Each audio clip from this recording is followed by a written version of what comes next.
Z13, new codename, the Saboteur, previous codename, Handyman, real name, Sebastian Solis, is to be killed on sight without hesitation.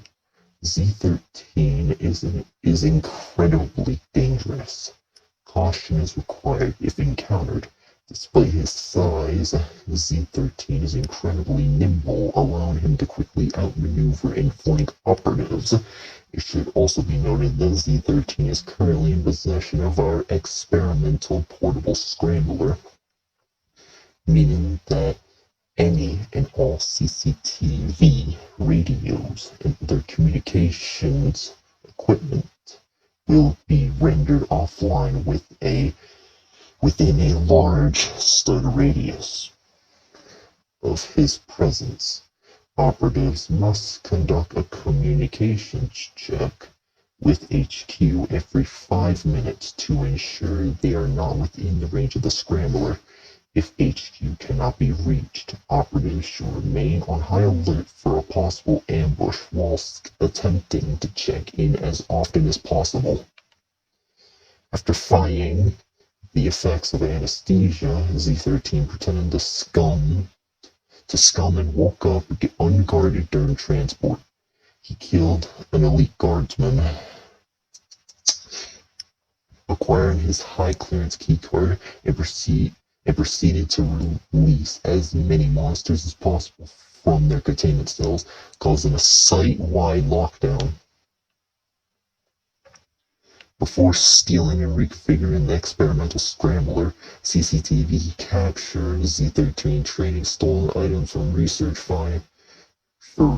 findings from EXR-P expedition party members.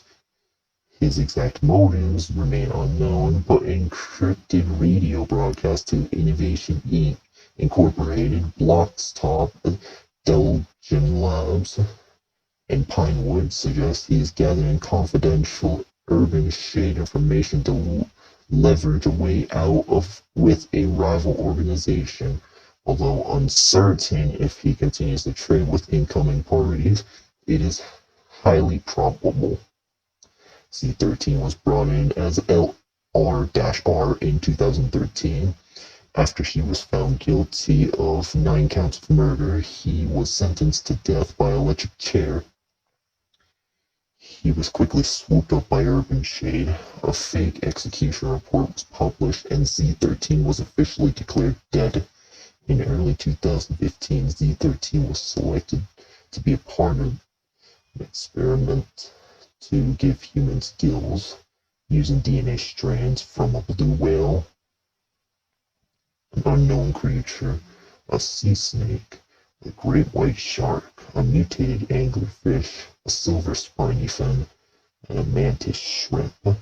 Whilst the experiment was a success, Z13 gained the ability to breathe under the water.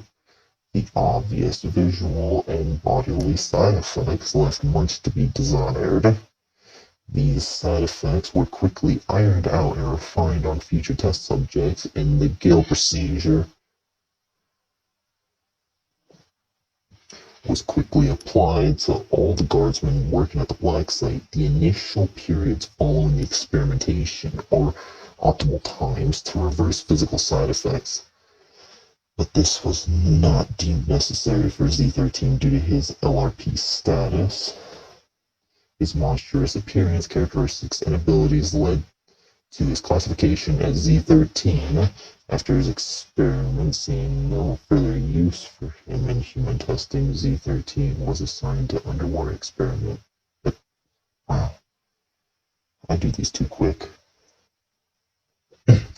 Underwater equipment maintenance. In late 2015, it was discovered that Z13 had not killed the 9 individuals he was accused of, and that an innocent man was wrongfully sentenced to death. Despite his revelation, it was decided to not enforce Z13 or release him to the public, as he was legally declared deceased.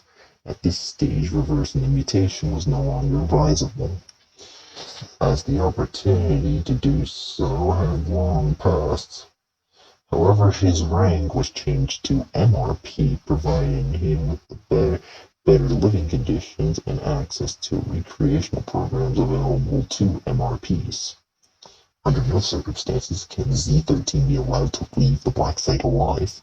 If any operative encounters Z13, they must abandon their previous objective and, as Mr. Shade himself stated, shred their mags until their trigger finger bleeds.